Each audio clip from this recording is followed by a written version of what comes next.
The heavy glass doors of the Platinum Sanctuary slid open at exactly 3:47 in the morning, breaking the terrified silence that had gripped the hospital's top floor.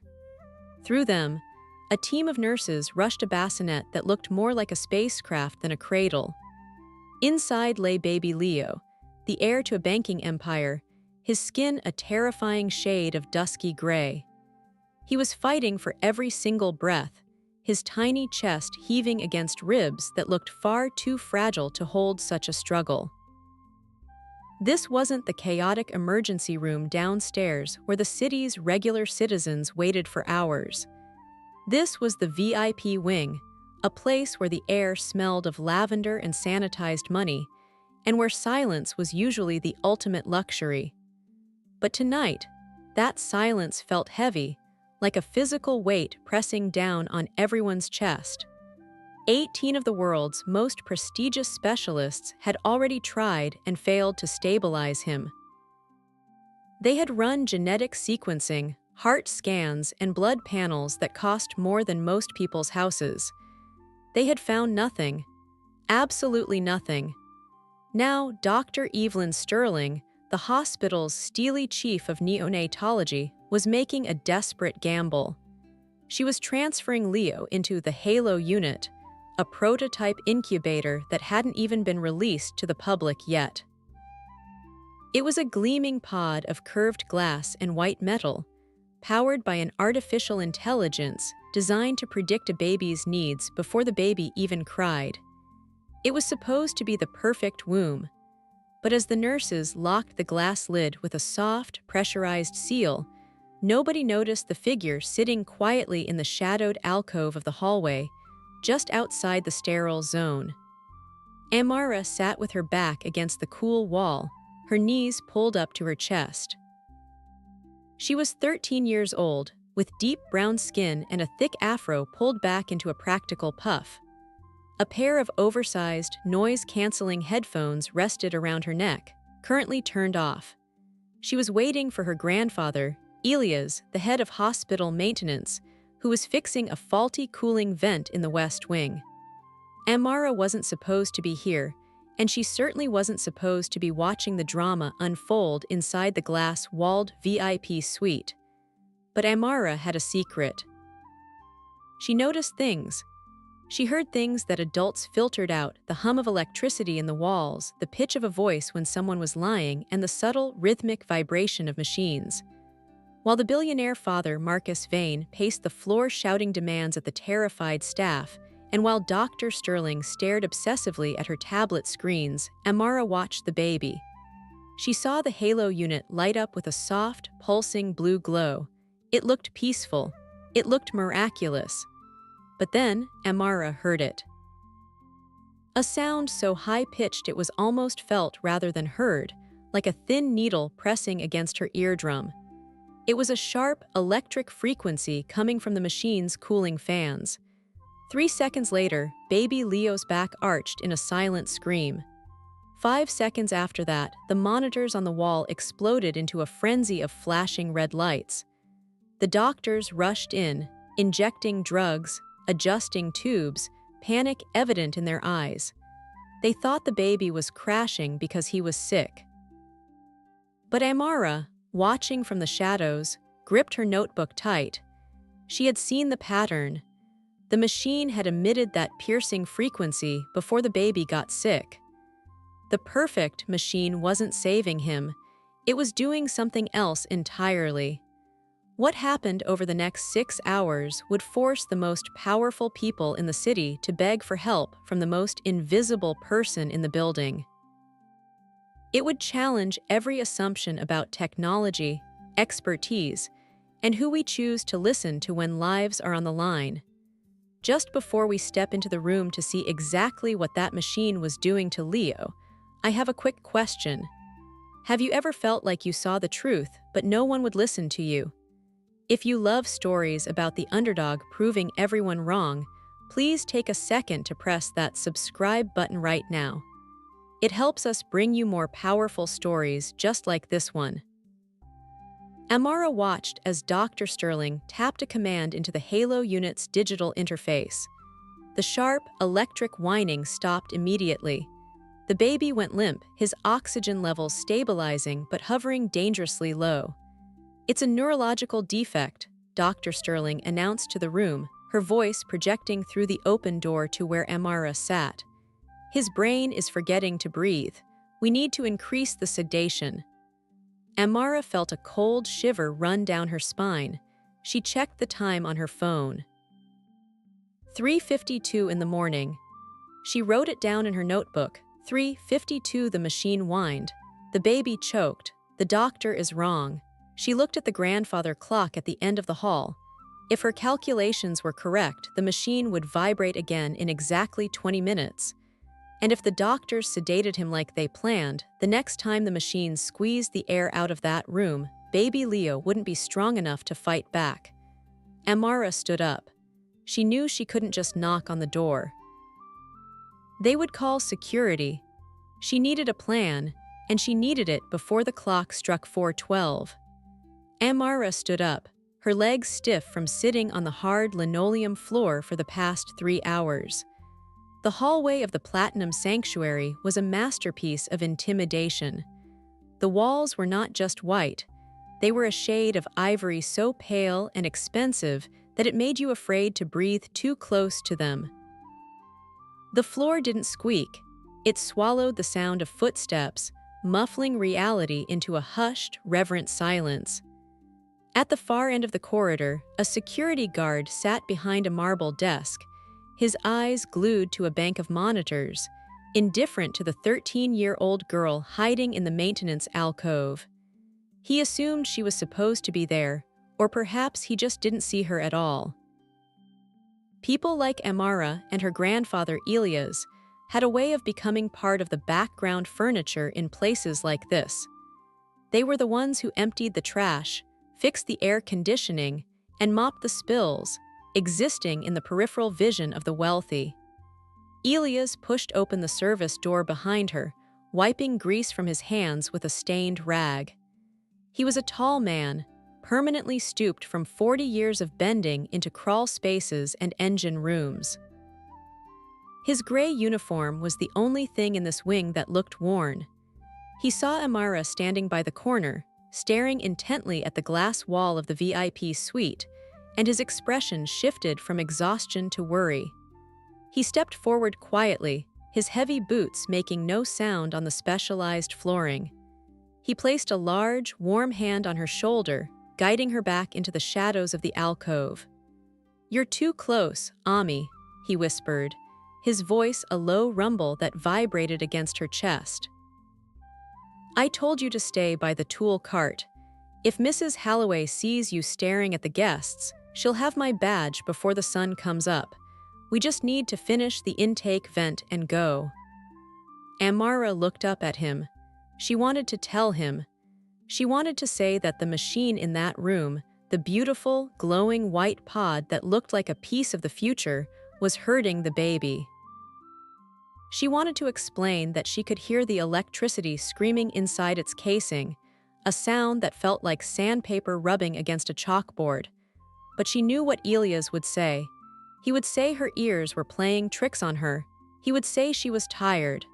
He would remind her gently but firmly that they were maintenance, not doctors. They fixed things that leaked and squeaked. They didn't fix people. "Grandpa," she said softly, keeping her voice below the hum of the ventilation system.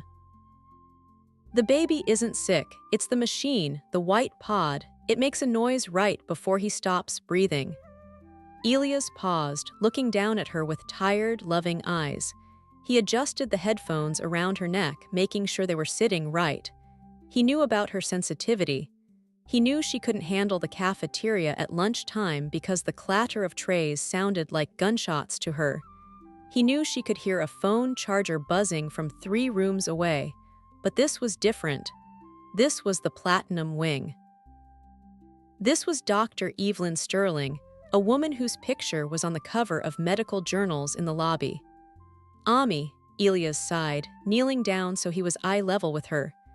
"That machine is worth more than our entire neighborhood. It's the Halo unit. I read the memo. It's got a brain smarter than any computer in the city. If something was wrong with it, the doctors would know. They have 18 monitors in there. They're looking at the baby, Amara insisted, her hands balling into fists at her sides. They aren't listening to the machine. It makes a high-pitched sound, Grandpa, like a drill, but super high. It happens exactly 10 seconds before the baby turns blue. I wrote it down. She held up her notebook, the pages crinkled from her grip. Elias gently pushed the notebook down. Listen to me. We are invisible here. That is how we keep our jobs. That is how we put food on the table. You cannot go knocking on that glass telling the richest man in the city that his $50,000 doctors are wrong because you heard a noise. Now, put your headphones on, block it out. I have 20 minutes of work left, and then we leave. He stood up and turned back to the open maintenance panel in the wall, retrieving a wrench. Amara watched his back. She loved him more than anything. He had raised her since she was a baby, protecting her from a world that was too loud and too sharp. But right now, his protection felt like a cage. She looked back at the glass wall of the suite. Inside, the scene was calm, but it was the calm of a held breath. Dr. Sterling was standing over the halo unit. She was a woman of sharp angles, sharp jawline, sharp glasses, sharp movements. She tapped the glass surface of the pod with a stylus, adjusting parameters.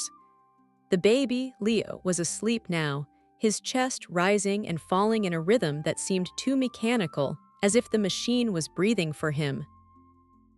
Marcus Vane, the father, was slumped in a leather armchair in the corner of the room, his head in his hands. He looked defeated. His expensive suit was wrinkled, his tie loosened. He was a man who could buy islands and corporations, yet he was utterly powerless against the invisible force attacking his son. Amara checked her phone. 3:58 in the morning. The deadline was approaching. If the pattern held, the machine would cycle its cooling fans at 4:12.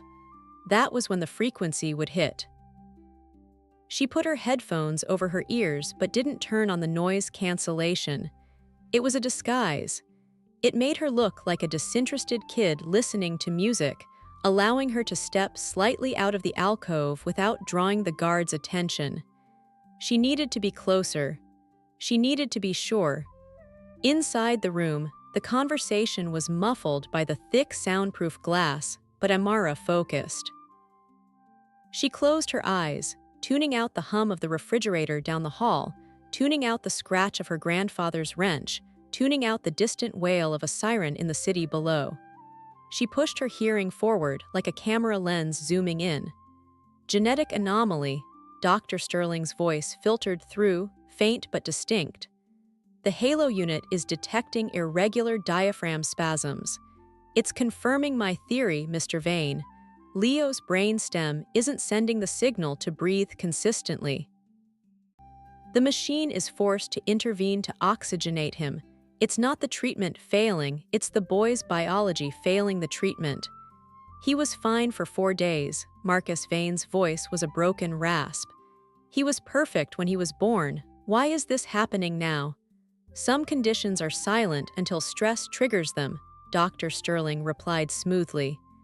The halo unit is the only thing keeping him stable.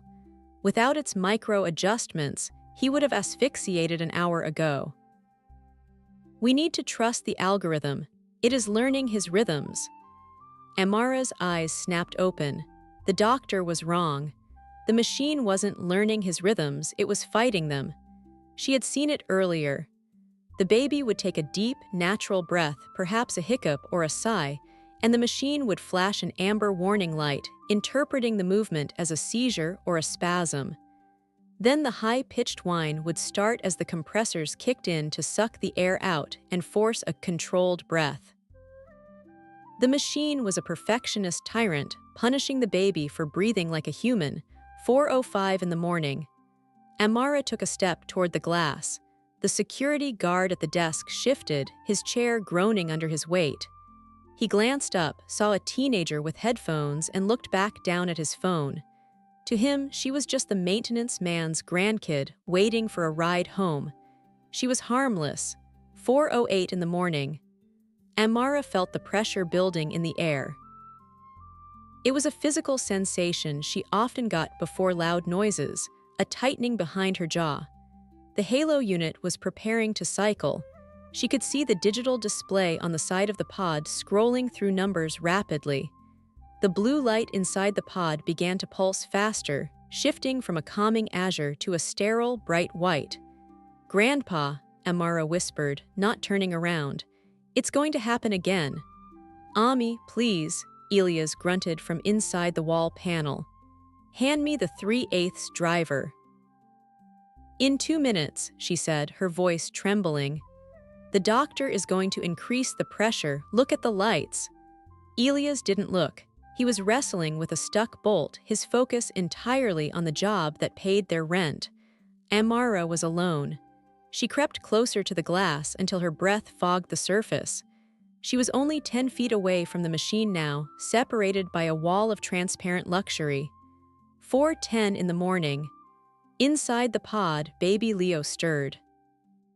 He was a beautiful baby with a tuft of dark hair and long eyelashes that fluttered against his cheeks. He shifted his legs, a natural, jerky movement of a dreaming infant. The halo unit didn't like it.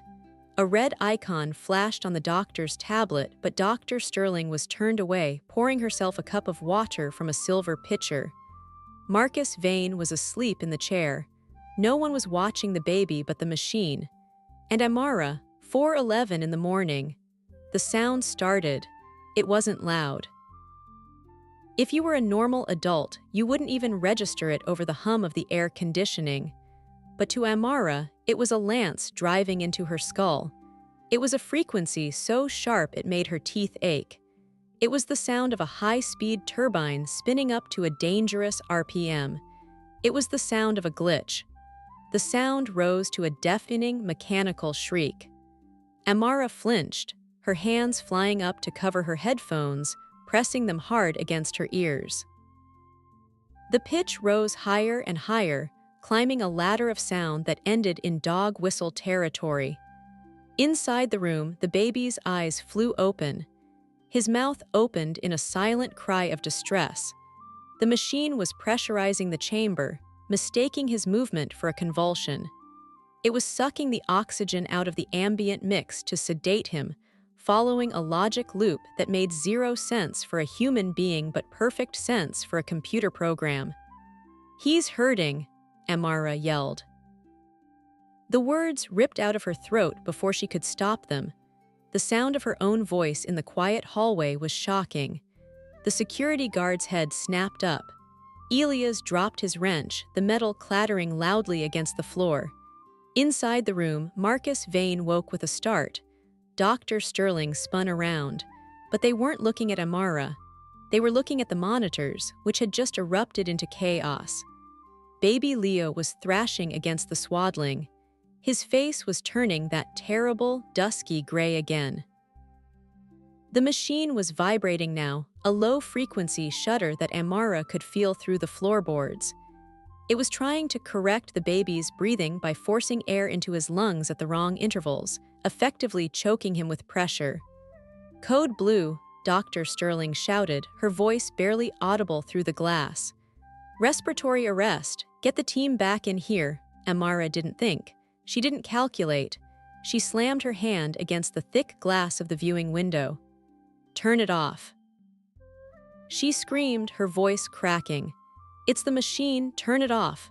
The security guard was out of his chair in a second. He was a big man, moving with surprising speed. He grabbed Amara by the back of her jacket, yanking her away from the glass. "Hey, get back," the guard barked. "What do you think you're doing? The machine is choking him." Amara fought against his grip, pointing frantically at the pod. "Can't you hear it? It's screaming at him." Elias was there in an instant, placing himself between the guard and Amara. His face was pale with terror, not for the baby, but for his granddaughter. I'm sorry," Elias stammered, holding his hands up in surrender. She has a condition. She gets overwhelmed. I'm taking her out right now. Please, sir, don't write this up." "She's banging on the glass while a patient is dying, Elias," the guard snapped, though he loosened his grip on Amara's jacket. Get her out of here, now. Or I call the police. Inside the room, the chaos was absolute. Nurses flooded in. Dr. Sterling was shouting orders. Increase sedation. Paralytic agent now. We need to stop him from fighting the ventilator.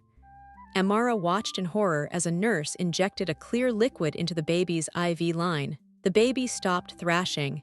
He went limp.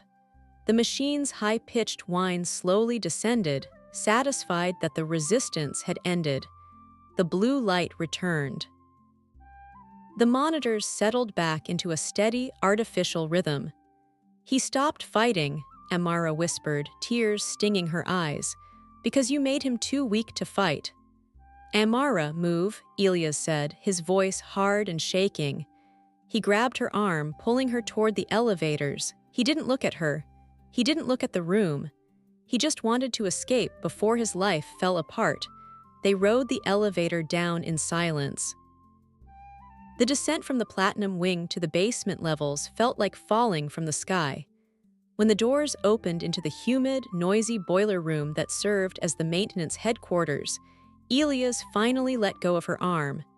He walked over to his workbench and leaned heavily against it, breathing hard. You almost cost us everything, he said, not turning to face her. I tried to save him, Amara said, her voice small but steady. She took off her headphones, letting them hang around her neck. Grandpa, that baby is going to die. The doctor thinks his brain is broken, but it's the pod. It thinks his hiccups are seizures. It thinks his waking up is panic. It's programmed to keep him perfectly still, even if it has to kill him to do it. Elias turned around slowly. He looked at his granddaughter, really looked at her. He saw the intelligence in her eyes, the stubborn set of her jaw that reminded him so much of her mother. He knew she wasn't making it up. He knew she heard the world differently, but he also knew the weight of the crushing hierarchy they lived under. And who is going to believe us? Elias asked, his voice softening into sadness. Dr. Sterling has 3 degrees from universities I can't even pronounce.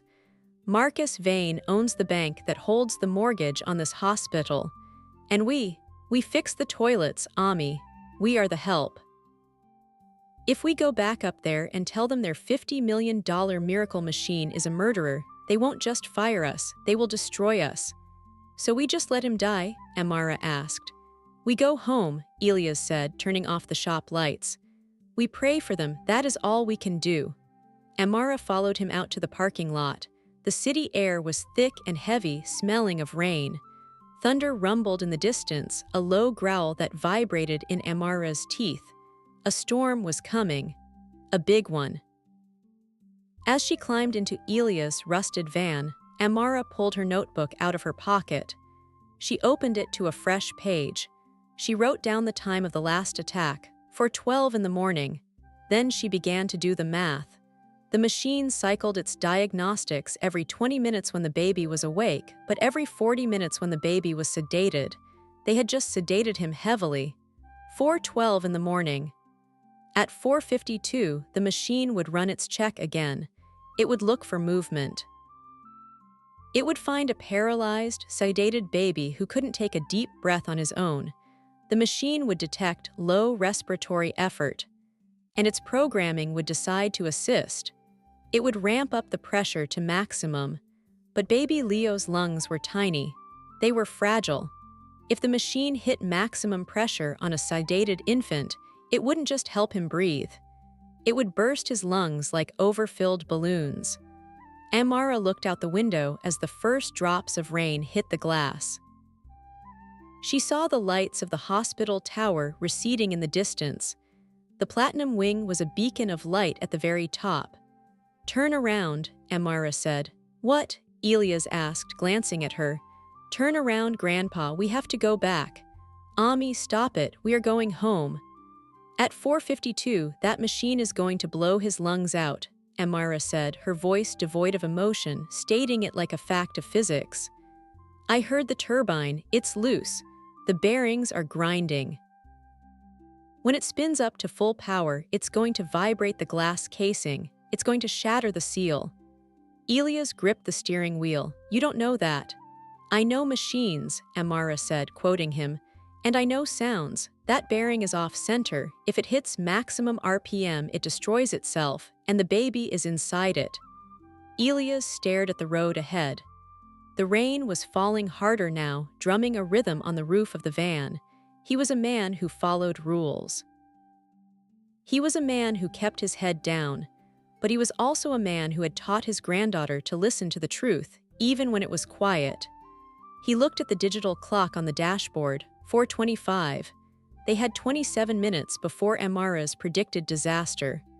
"If we go back," Elias said, his voice tight, "we are breaking about 10 different laws. We will lose the pension. We might go to jail." "If we don't go back," Amara replied, "Marcus Vane buries his son on Tuesday."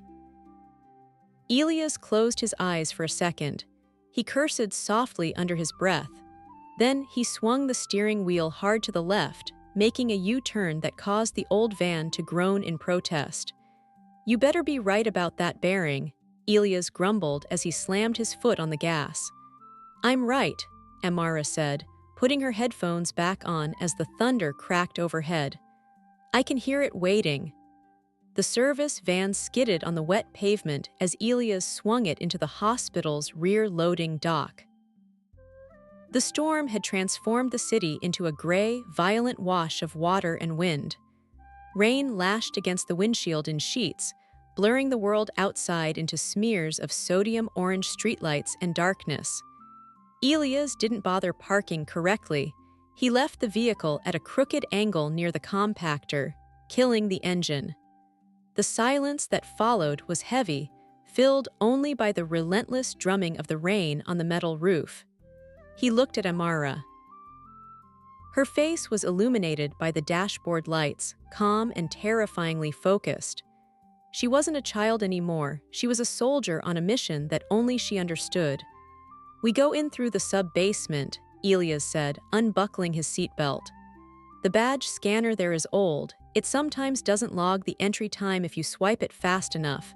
If we get caught, you say you forgot your inhaler in the shop. You say nothing about the baby.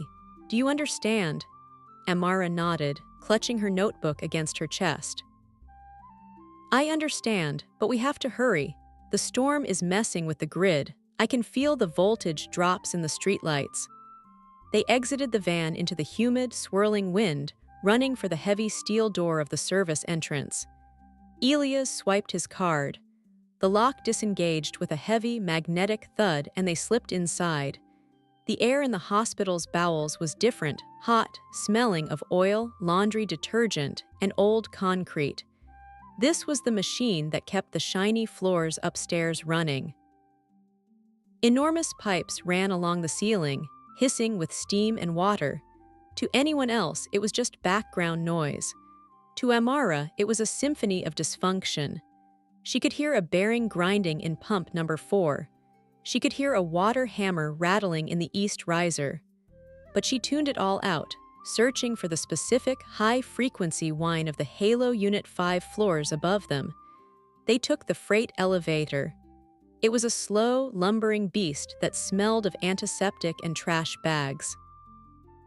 As the numbers above the door climbed, basement, lobby, floor 1, floor 2, Amara watched the time on her phone. 4:38. They were cutting it close.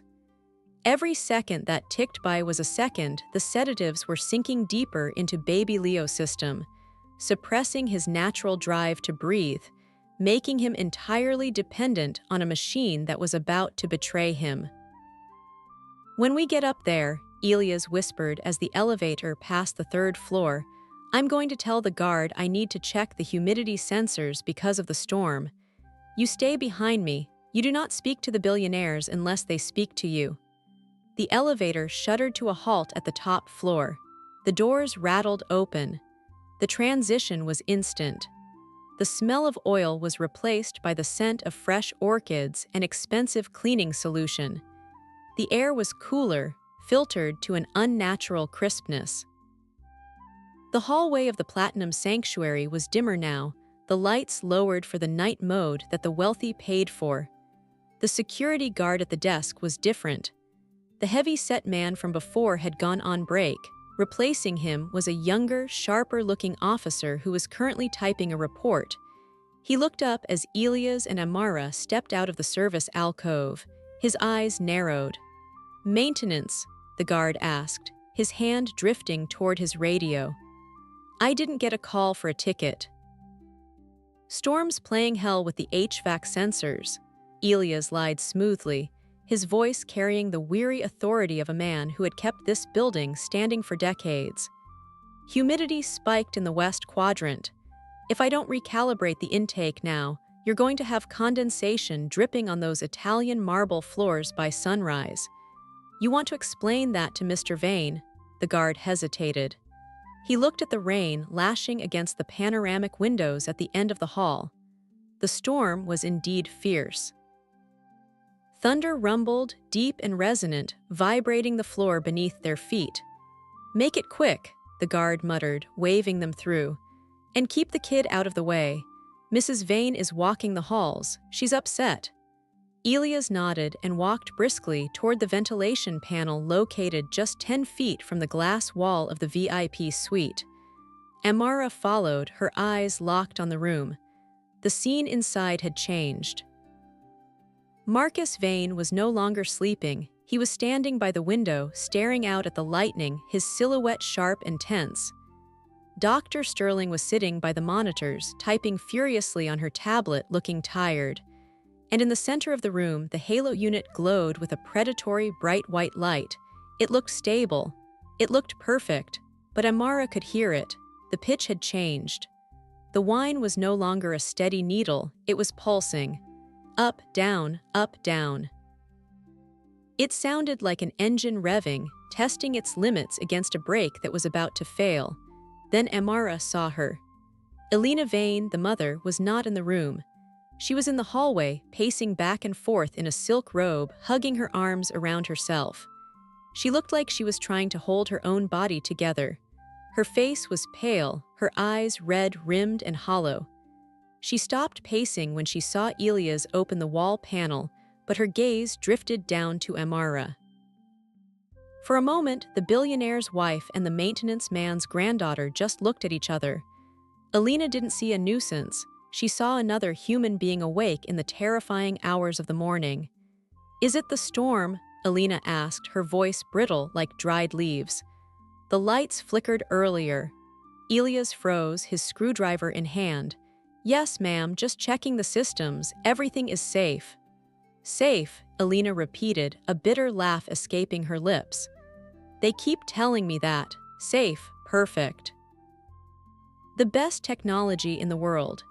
She looked at the glass wall, at her husband and the doctor inside. "If it's so perfect, why does my son look so small in there?"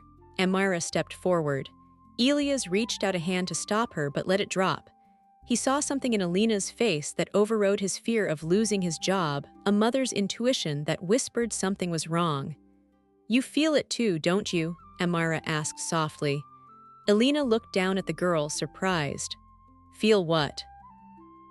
"The vibration," Amara said. She took a step closer to the heavy glass wall.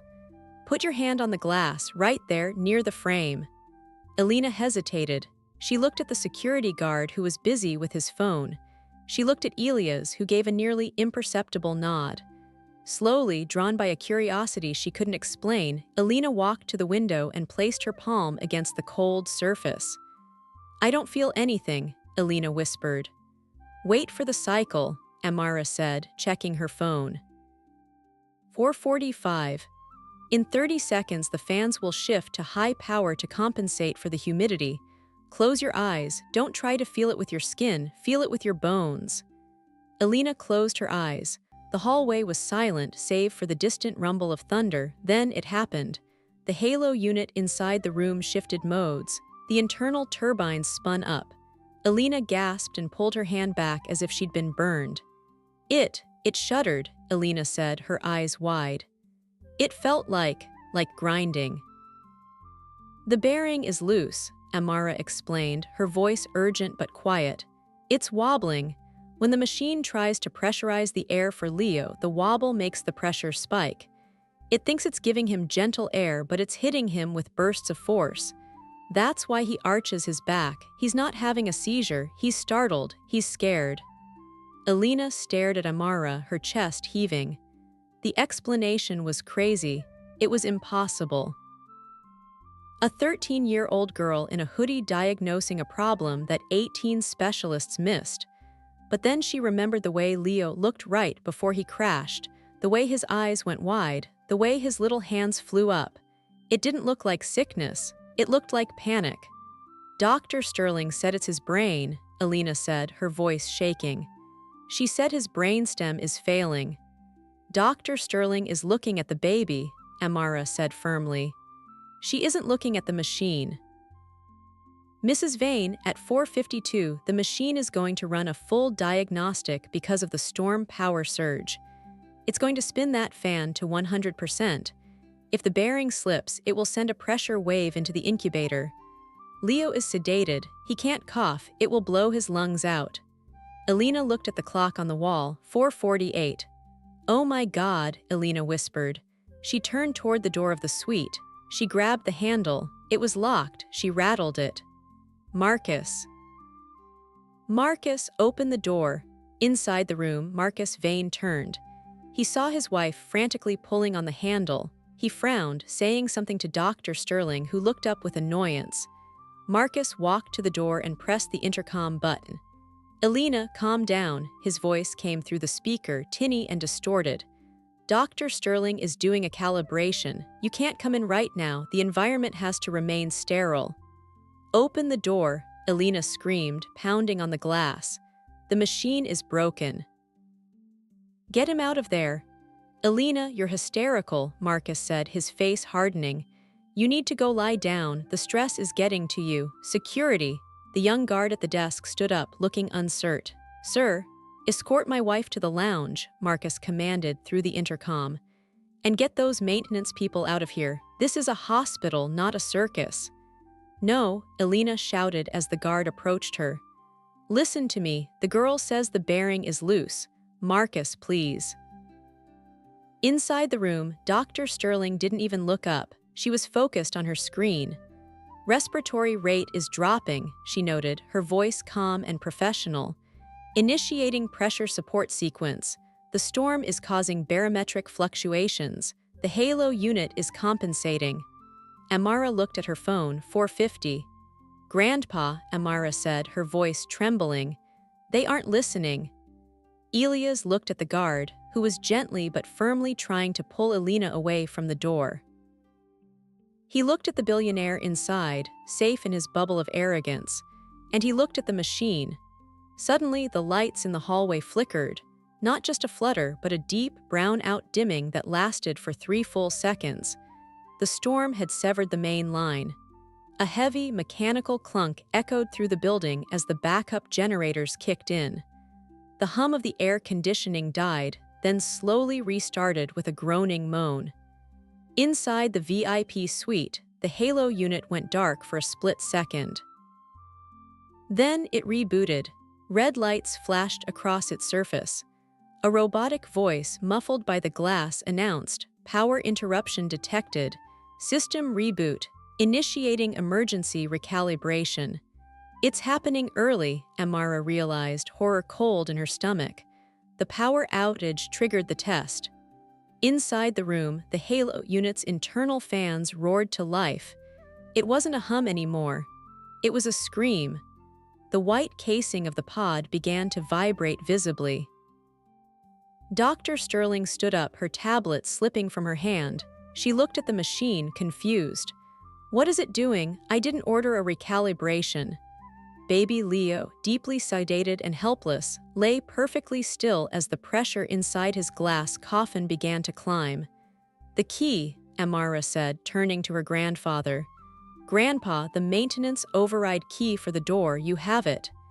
Elias patted his pocket. He did.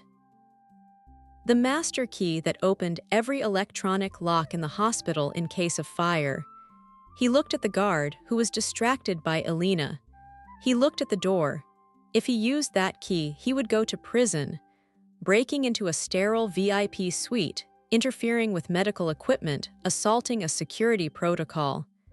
It was a felony. He looked at baby Leo. The baby's chest was starting to expand unnaturally, forced open by the air pressure building inside the pod. Elias pulled the key card from his pocket. His hand was shaking, but he held it out to Amara. "I'm too slow," Elias whispered. "Run." Amara grabbed the card. She didn't hesitate. She sprinted past the distracted guard, past Alina who was sobbing against the glass. She slammed the card against the reader. The light turned green. The lock disengaged with a sharp, magnetic snap. Marcus' veins spun around as the door flew open. "What the hell?" Amara didn't stop. She burst into the sterile room, the smell of ozone and fear hitting her instantly. The sound in here was deafening. The machine was shrieking, a metal-on-metal grind that sounded like a dying animal. "Get away from there," Dr. Sterling shouted, lunging forward. Amara ducked under the doctor's arm. She reached the halo unit. She didn't know how to turn it off. The digital screen was flashing red warnings, "Do not interrupt." "Calibration in progress." She looked at the baby.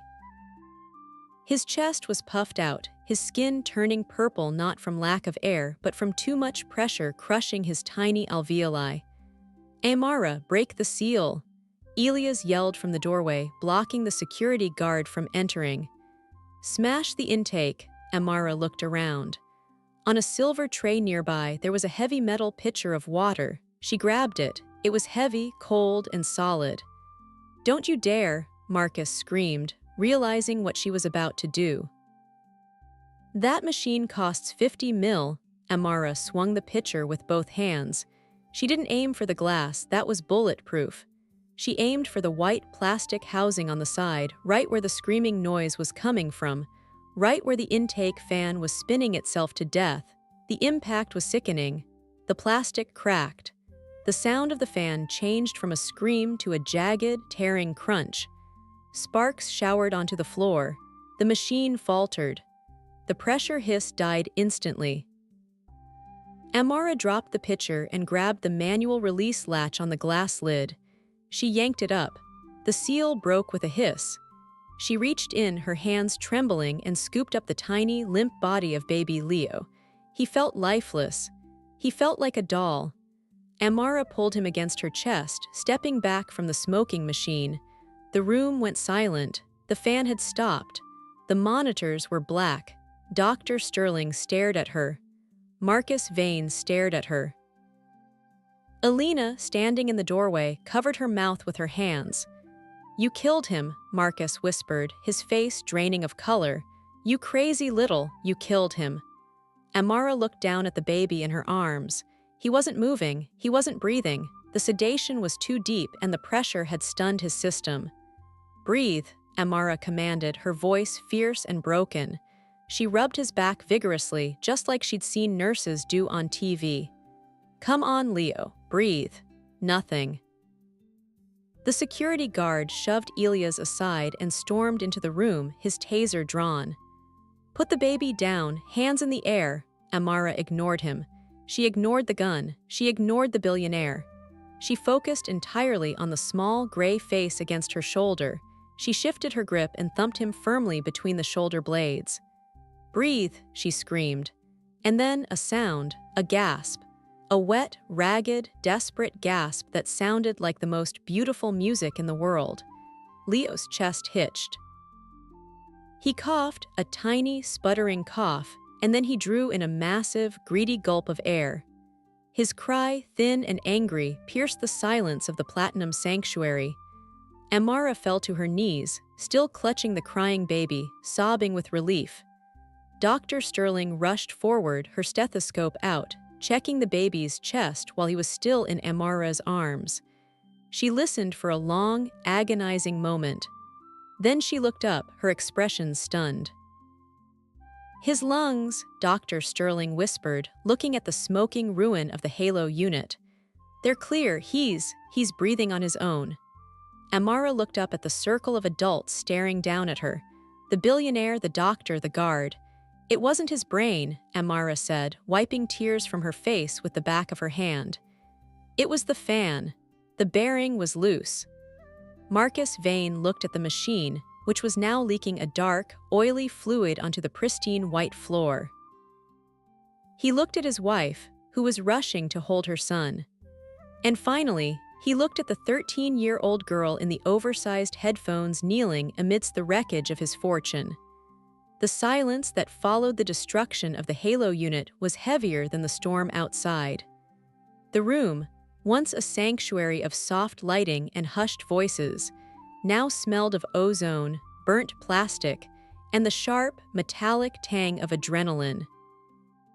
The machine that had cost millions, the device that was supposed to revolutionize neonatal care, lay in a ruined heap of shattered glass and twisted white metal. Coolant fluid pooled on the floor, creeping toward the expensive Italian loafers of Marcus Vane.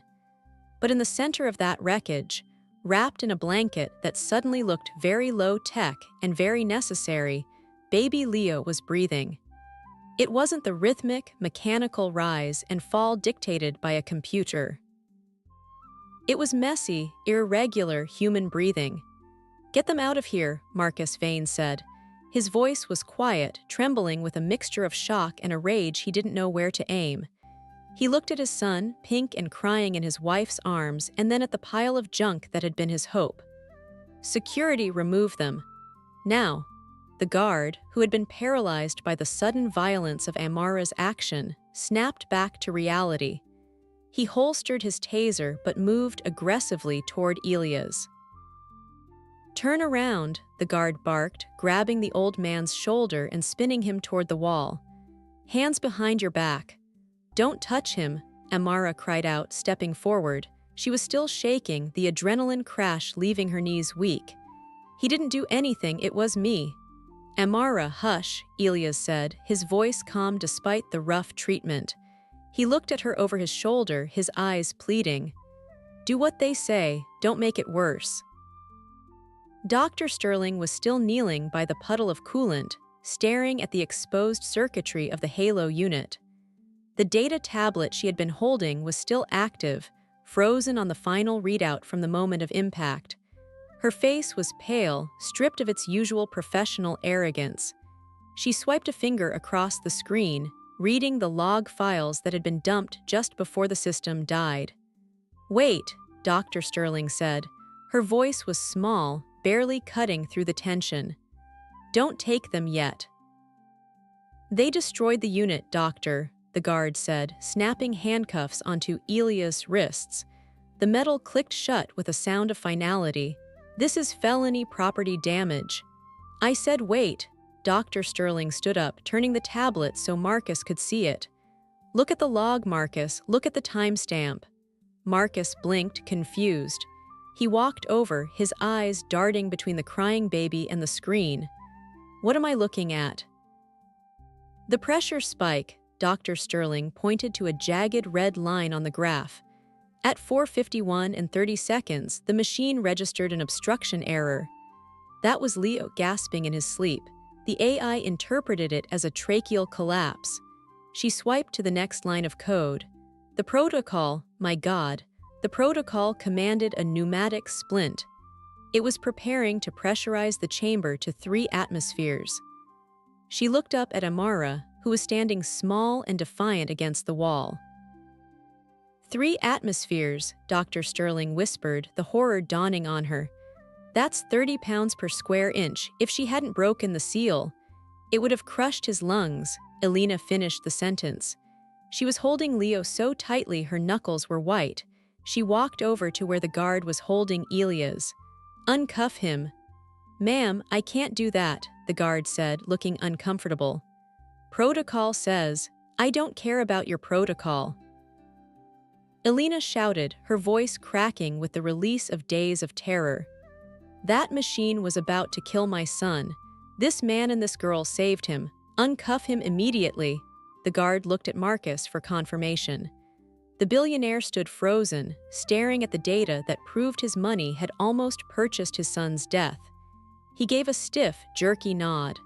The guard sighed and unlocked the cuffs. Elias rubbed his wrists, stepping quickly to Amara's side, putting a protective arm around her. "We should go," Elias said quietly. "We've caused enough trouble." "You're not going anywhere," a new voice cut in from the doorway. Jennifer Kincaid, the hospital administrator, stepped into the room. She was a woman who managed risk for a living, and right now she was looking at the biggest liability nightmare of her career.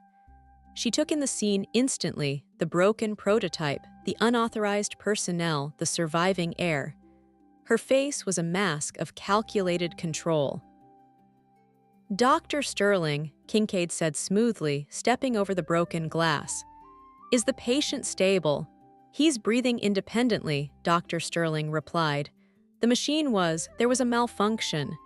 "A malfunction," Kincaid repeated, testing the word. She turned her cold gaze to Amara and Elias. "And I assume these two are the ones responsible for the destruction of the hospital's property." "They saved him," Elena insisted, stepping between Kincaid and the maintenance workers. "The machine was malfunctioning. Amara heard it." "She heard it," Kincaid said flatly. She looked at Amara's headphones, then at her uniform. "A child from the maintenance department heard a glitch in a $50 million AI that 18 specialists missed. Is that the story we are going with?" "It's the truth," Amara said, finding her voice. Kincaid smiled, but it didn't reach her eyes. "The truth is a complicated thing, young lady. The truth is that you broke into a sterile environment. You destroyed an invaluable medical device. You endangered a patient. The fact that the patient survived is a stroke of luck, not a validation of your vandalism." She turned to the guard. "Escort Mr. Elias and his granddaughter to the risk management office on the 4th floor. Confiscate their phones and any recording devices. We need to have a long conversation about what happens next." "We are leaving," Elias said firmly, guiding Amara toward the door. "If you walk out that door," Kincaid said, her voice dropping to a dangerous whisper, "I will press charges: criminal trespass, destruction of property, endangerment. You will lose your pension, Elias, you will go to jail, and your granddaughter will spend her formative years in the juvenile justice system. Or," she paused, letting the threat hang in the sterile air, "or you can come upstairs, sign a few non-disclosure agreements, and we can discuss a quiet severance package." It was a trap. Amara knew it. Elias knew it. They were being silenced. "Marcus," Elena pleaded, looking at her husband, "do something, they saved Leo." Marcus Vane looked at the administrator. He knew her game. It was the same game he played in the banking world: protect the institution, bury the error. If word got out that the Halo unit was a death trap, the hospital's stock would tank. His own judgment would be questioned. "Go with her, Elias," Marcus said, looking away. "It's for the best, We'll make sure you're treated fairly." "Fairly?" Amara whispered, betrayal stinging worse than the fear. "Move," the guard said, nudging them forward. As they were marched out of the VIP suite, Amara looked back one last time. She saw Dr. Sterling staring at the broken machine, looking like she had seen a ghost. She saw Elena rocking Leo, whispering apologies into his hair. And she saw Marcus Vane, the powerful billionaire, standing in the middle of the room, looking smaller and weaker than she had ever imagined a rich man could be. They were taken to a conference room that felt more like an interrogation cell. The walls were glass, but the blinds were drawn. Kincaid sat across from them, placing a stack of documents on the table. "It's very simple," Kincaid said, uncapping a pen. "The hospital is prepared to overlook the damage you caused. In exchange, you will sign this. It states that you observed a minor electrical fault, that you alerted staff, and that the unit was decommissioned safely. It does not mention the baby turning blue. It does not mention the AI trying to suffocate him, and it certainly does not mention a 13-year-old girl smashing medical equipment." "You want us to lie," Amara said. "I want to protect the hospital's reputation," Kincaid corrected. "And frankly, I want to protect you. Who is going to believe you, Amara? Do you think the world wants to hear that a janitor's granddaughter knows more than Dr. Evelyn Sterling? They will call you hysterical. They will say you panicked. We are offering you a clean way out. Elias picked up the pen. His hand was trembling. He was thinking about Amara's future. He was thinking about his pension, which was the only thing standing between them and poverty. Grandpa, don't, Amara said, reaching for his hand. Ami, we have no choice, Elias whispered. They have the power. Just as the pen touched the paper, the door to the conference room slammed open. It wasn't a guard. It wasn't the police. It was Dr. Evelyn Sterling. She looked disheveled. Her lab coat was stained with coolant fluid. She was holding her tablet in one hand and Amara's confiscated notebook in the other, the notebook the guard had taken from Amara's pocket in the hallway. Don't sign it, Dr. Sterling said, breathing hard. Kincaid stood up, her eyes flashing. Dr. Sterling, this is an administrative meeting. You are not needed here. I read the girl's notes, Dr. Sterling said, ignoring her boss. She walked to the table and slammed the worn, spiral-bound notebook down on top of the legal documents. 3:52 a.m., 4:12 a.m. She predicted every single pressure spike to the minute. She didn't just hear a glitch. She decoded the algorithm's failure loop. Dr. Sterling turned to Amara, looking at her with a strange mixture of shame and awe. I spent 20 years studying neonatology. I trusted that machine because it gave me data. But you trusted your senses. You were right, Amara, about everything. Dr. Sterling, Kincaid warned, her voice icy. Be very careful what you say next. Your tenure is not invincible. To hell with my tenure, Sterling snapped.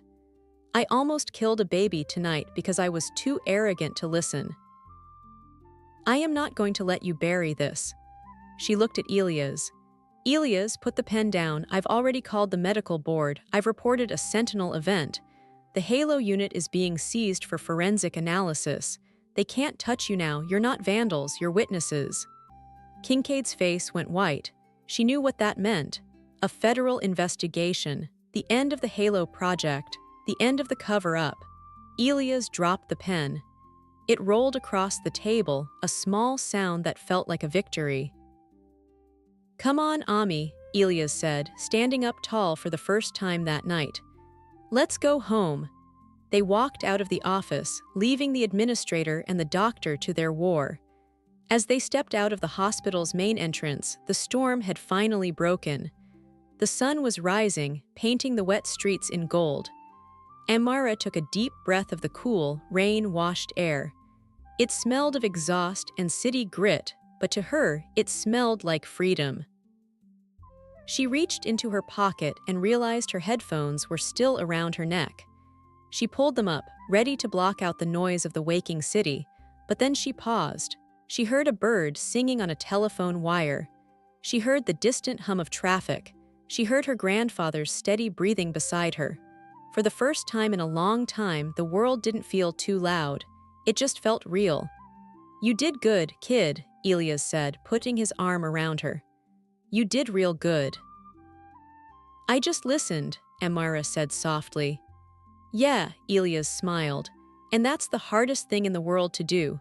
But the story wasn't quite over. As they walked toward the bus stop, a black town car pulled up to the curb.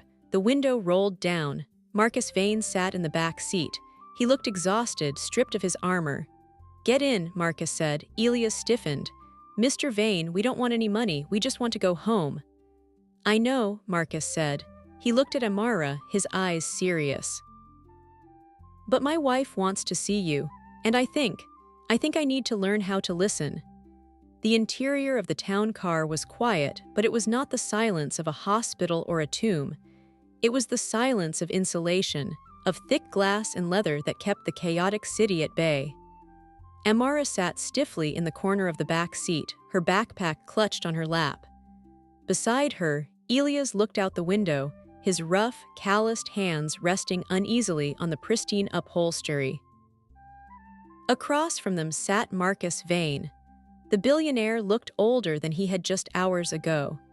The sharp lines of his suit were softened by fatigue, and the arrogant tilt of his chin was gone, replaced by a heaviness that bowed his shoulders. For 20 minutes, no one spoke. The car glided through the waking city, leaving the concrete canyons of downtown for the winding, tree-lined avenues of the residential district. Amara watched the world pass by.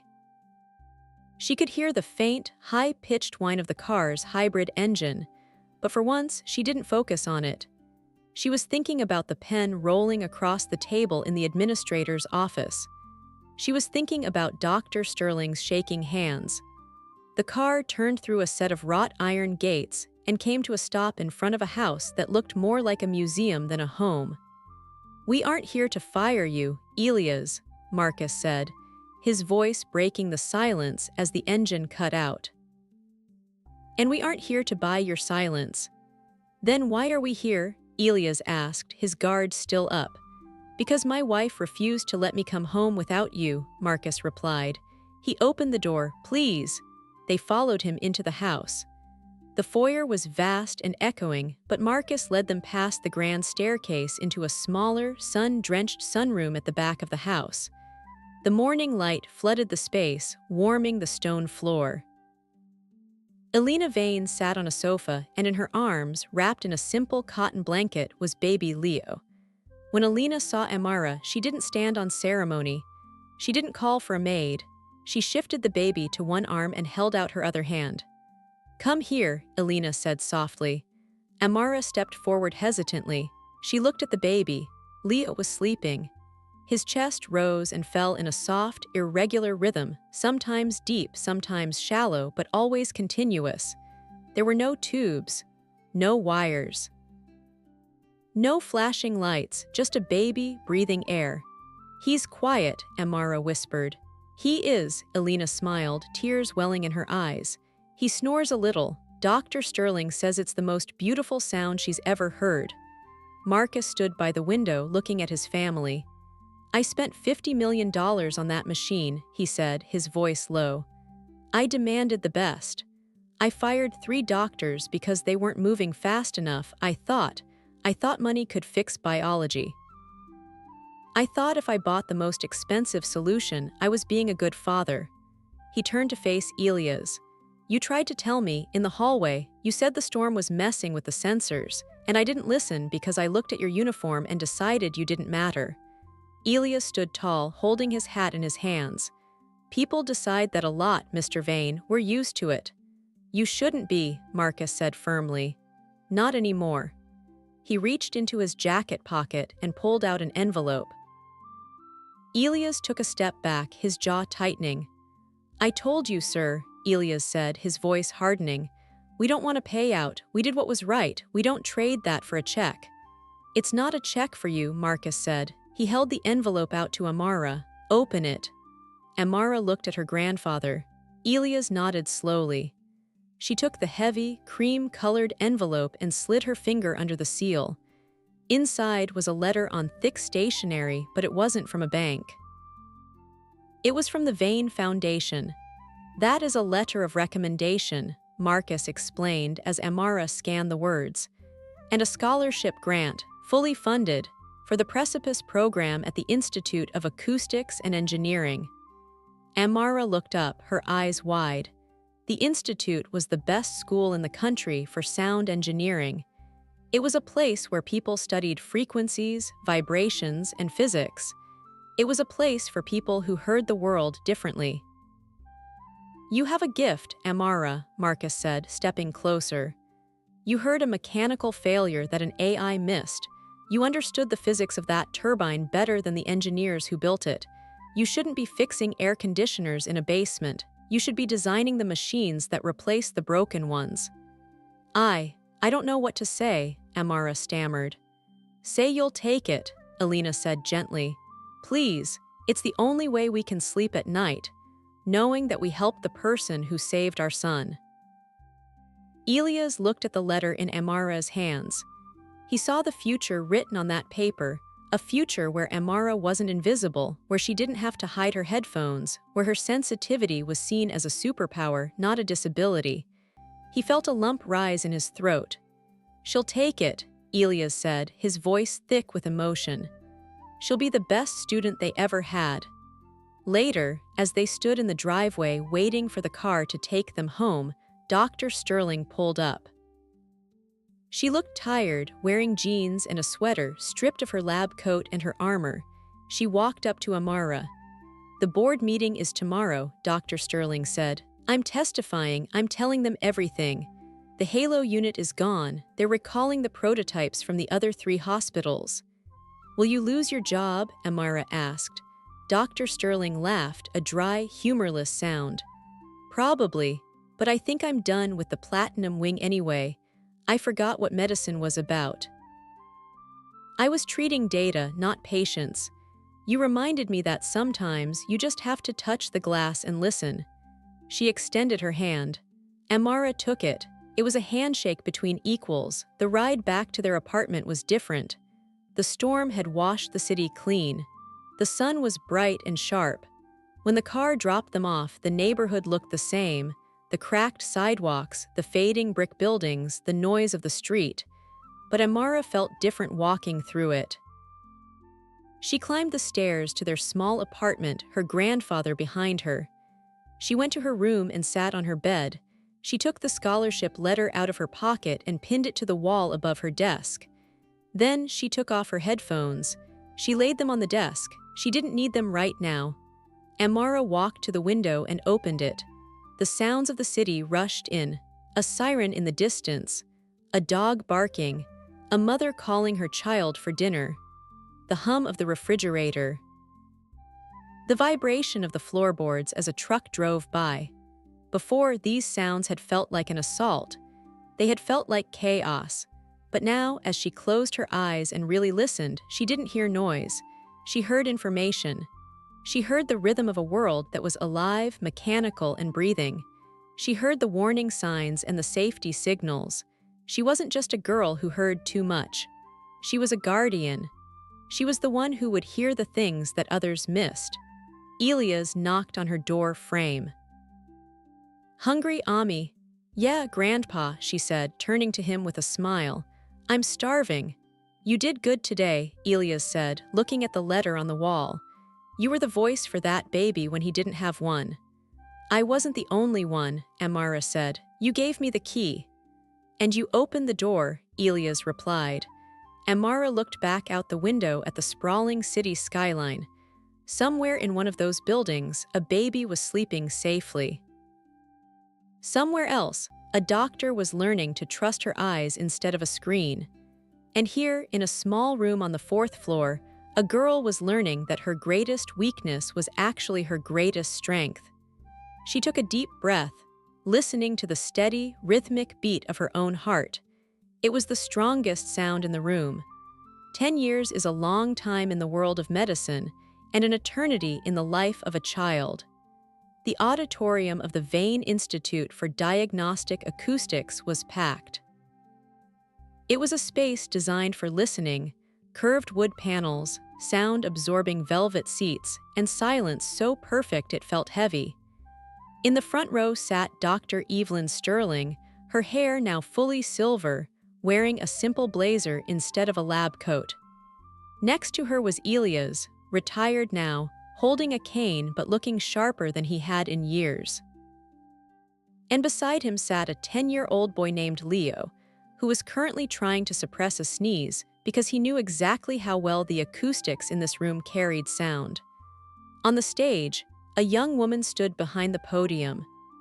Amara was 23 now. She no longer wore a hoodie to hide. She wore a tailored suit, and her headphones were gone, replaced by a confidence that filled the room. She was the keynote speaker for the graduating class of the program that Marcus Vane had funded a decade ago. "Was 13, Amara began, her voice clear and steady. "I thought noise was my enemy. I thought the world was too loud, too sharp, too overwhelming. I thought my sensitivity was a defect." She paused, looking out at the sea of faces, doctors, engineers, architects. "But then I met a machine that was supposed to be perfect. It had millions of lines of code. It had sensors that cost more than my grandfather's house. but it didn't have fear, it didn't have intuition, and it didn't have ears. Leo sat up straighter in his seat. He knew this story, it was his story. We spent the last century building machines that can think for us, Amara continued. But we forgot to build machines that can listen to us. We trusted the data on the screen more than the gasp of a patient. We trusted the algorithm more than the mother standing in the corner. She gestured to the screen behind her. It didn't show a complex graph or a blueprint. It showed a picture of a rusted wrench and a spiral-bound notebook. "This is what saved a life 10 years ago," Amara said. "Not the tech, the tools of observation, the willingness to pay attention to the glitch. Today, you graduate as engineers of sound. You will build MRI machines that listen for the resonance of cancer cells. You will build incubators that recognize the difference between a seizure and a hiccup by the vibration of a heartbeat. But never forget that the most sophisticated sensor in the room is you." The applause that followed wasn't polite, it was thunderous. It was the sound of a paradigm shift. After the ceremony, the crowd mingled in the lobby. Amara was surrounded by students asking about her research on bioacoustic feedback, but she excused herself when she saw the trio waiting by the reception desk. "You speak well," Dr. Sterling said, offering a warm smile. "Better than I ever did." "I had a good teacher," Amara replied, taking the older woman's hand. "How is the Sterling wing?" "Noisy," Sterling laughed. "Nurses talking to patients, families allowed enduring rounds, maintenance staff consulted on equipment performance. It's chaotic efficient, and the mortality rate has dropped by 40%. Elias stepped forward and pulled Amara into a hug that smelled of peppermint and pride. "Your mother would have been happy to see this, Ami." "I know, Grandpa," Amara whispered. Then she turned to the boy. Leo Vane was tall for his age, with bright, curious eyes and a smile that hinted at mischief. He held out a hand, mimicking the adults, but then dropped it and just looked at her. "My dad told me what you did," Leo said. "He said you smashed a $50 million robot with a water pitcher." Amara laughed, a genuine, bright sound. "It was a very expensive pitcher, too." "He also said you saved me," Leo said, his voice turning serious. "He said I wouldn't be here if you hadn't been listening." "You did the hard part, Leo," Amara said, crouching down to be eye level with him. "You took the breath, I just broke the window so you could find the air." Leo reached into his pocket and pulled out something small. It was a pair of earplugs, high-fidelity ones used by musicians. "I have sensitive ears too," Leo admitted, lowering his voice. "Sometimes school is too loud. Dad said I got it from the incident, but I think it's cool. I can hear when the teacher is about to call on me before she even turns around." Amara smiled, taking the earplugs and looking at them. "It is cool, Leo. It's a superpower. Don't ever let anyone tell you it's a weakness. The world needs people who hear what's coming." Marcus and Alina Vane approached through the crowd. They looked older, softer. The sharp edges of their wealth had been worn down by gratitude and time.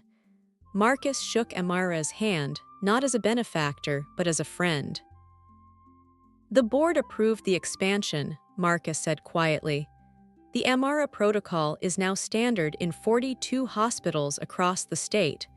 Every diagnostic team must include a patient observer, someone whose only job is to watch and listen, independent of the machines."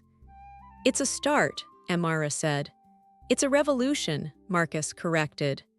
As the evening wound down, Amara walked out onto the terrace of the institute.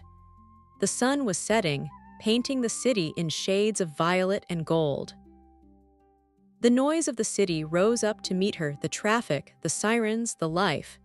She thought about that night in the Platinum Sanctuary. She thought about the silence that had almost killed Leo. And she thought about the sound of the glass shattering, the sound that had broken the spell of perfection. She put her hand on the railing and felt the vibration of the building, the hum of the ventilation, the pulse of the city. She didn't need to block it out anymore. She understood the symphony. Amara took a deep breath. She wasn't just watching the world anymore, she was shaping it.